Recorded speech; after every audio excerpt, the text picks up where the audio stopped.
আপনি কি জানেন পৃথিবীর ইতিহাসে এমন এক বাদশা ছিল যে শুধু মানুষকে শাসন করেই থামেনি, বরং ঘোষণা করেছিল, আমি তোমাদের সবচেয়ে বড় রব। আরও অবাক করার বিষয় হলো, এই একই বাদশা মৃত্যুর ঠিক কয়েক সেকেন্ড আগে চিৎকার করে বলেছিল, আমি ঈমান আনলাম। কিন্তু তখন তার ঈমান আর গ্রহণ করা হয়নি। কেন? কেন আল্লাহ তাকে ক্ষমা করলেন না?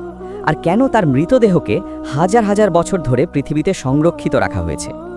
এই গল্পের ভেতরে লুকিয়ে আছে এমন এক শিক্ষা, যা বুঝতে পারলে মানুষের অহংকার মুহূর্তেই ভেঙে যেতে পারে। চলুন ইতিহাসে সেই ভয়ঙ্কর অধ্যায়ে ফিরে যাই।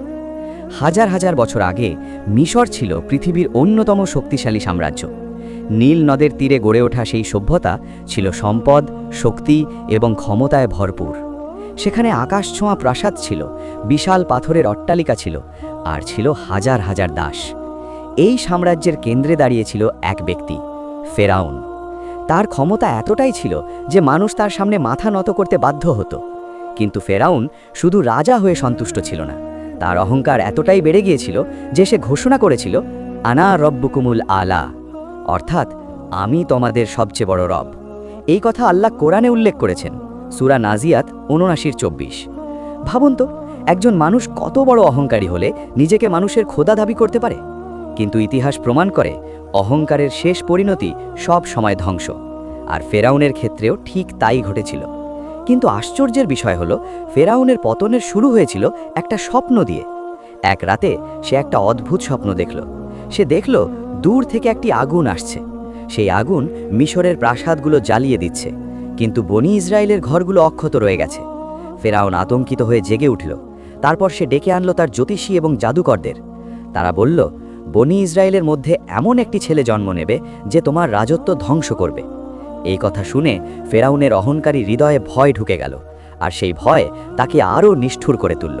সে ঘোষণা করল এক ভয়ঙ্কর আদেশ, বনি ইসরায়েলের প্রতিটি নবজাতক ছেলে শিশুকে হত্যা করতে হবে। তার সৈন্যরা ঘরে ঘরে ঢুকে শিশুদের হত্যা করতে শুরু করল।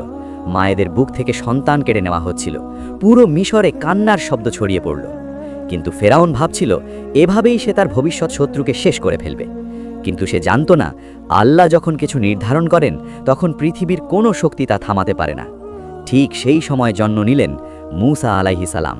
আর আল্লাহর কুদরতে সেই শিশুই বড় হতে লাগল ফেরাউনের নিজের প্রাসাদে। হ্যাঁ, যাকে হত্যা করার জন্য ফেরাউন হাজার হাজার শিশুকে হত্যা করেছিল, সেই শিশুই তার ঘরে বড় হচ্ছিল। এটাই ছিল আল্লাহর পরিকল্পনা। বছরের পর বছর কেটে গেল। মূসা আলাইহিস সালাম বড় হলেন। তারপর একদিন আল্লাহ তাকে নবী হিসেবে নির্বাচিত করলেন এবং তাকে আদেশ দিলেন ফেরাউনের কাছে যেতে, কারণ সে সীমা লঙ্ঘন করে ফেলেছে। মূসা আলাইহিস সালাম যখন ফেরাউনের দরবারে পৌঁছালেন, তখন তিনি তাকে বললেন, আমি তোমার রবের পক্ষ থেকে প্রেরিত দূত। ফেরাউন হাসতে লাগল। সে বলল, তোমাদের রব আবার কে? মূসা বললেন, আমার রব তিনি, যিনি জীবন দেন এবং মৃত্যু দেন। ফেরাউন রেগে গেল। সে মিশরের সব বড় জাদুকরদের ডেকে আনল। মানুষের সামনে বিশাল এক প্রতিযোগিতা শুরু হলো। জাদুকররা তাদের দড়ি ছুঁড়ে দিল। মানুষের চোখে সেগুলো সাপের মতো মনে হচ্ছিল। কিন্তু মূসা তার লাঠি ফেললেন। সেই লাঠি বিশাল সাপে পরিণত হয়ে সব জাদু গিলে ফেলল। জাদুকররা সাথে সাথে বুঝে গেল, এটা জাদু নয়, এটা আল্লাহর নিদর্শন। তারা সাথে সাথে সেজদায় পড়ে গেল। ফেরাউন আরও রেগে গেল। তারপর আল্লাহ মিশরের উপর একের পর এক আযাব পাঠালেন। বন্যা এলো, পঙ্গপাল এলো, উকুন এলো, ব্যাঙ ছড়িয়ে পড়ল, পানি রক্তের মতো লাল হয়ে গেল। এই সব কিছু কোরআনে উল্লেখ আছে, সূরা আরাফ ৭:১৩৩। তবুও ফেরাউন বলতেই থাকলো, এগুলো সব মূসার জাদু। শেষ পর্যন্ত আল্লাহ নির্দেশ দিলেন, রাতে বনি ইসরায়েলকে নিয়ে মিশর ছেড়ে বেরিয়ে যেতে। তারা সমুদ্রের তীরে পৌঁছালো। পিছনে ছিল ফেরাউনের বিশাল সেনাবাহিনী। মানুষ ভয়ে বলল, আমরা তো ধরা পড়ে গেছি। কিন্তু মূসা বললেন, কখনো নয়, আমার রব আমার সাথে আছেন। তারপর তিনি লাঠি দিয়ে সমুদ্রের পানিতে আঘাত করলেন। সমুদ্র দুই ভাগ হয়ে গেল। মাঝখানে তৈরি হলো শুকনো রাস্তা। বনি ইসরায়েল পার হয়ে গেল। ফেরাউন তার অহংকার নিয়ে সেই রাস্তা দিয়ে ঢুকে পড়ল। কিন্তু ঠিক তখনই সমুদ্রের পানি আবার একত্রিত হয়ে গেল। ফেরাউন ডুবে যেতে লাগল। মৃত্যুর ঠিক আগে সে চিৎকার করে বলল, আমি ঈমান আনলাম সেই রবের উপর, যার উপর বনি ইসরায়েল ঈমান এনেছে।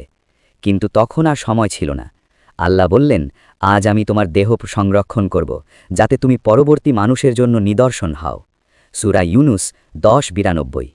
আজও মিশরের জাদুঘরে ফেরাউনের দেহ সংরক্ষিত আছে।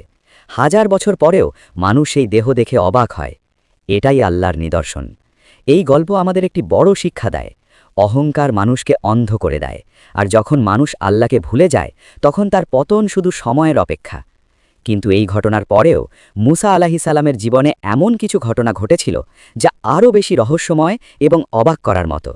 সেই ঘটনাগুলো জানলে আপনি বুঝতে পারবেন আল্লাহ কিভাবে তার বান্দাদের সাহায্য করেন।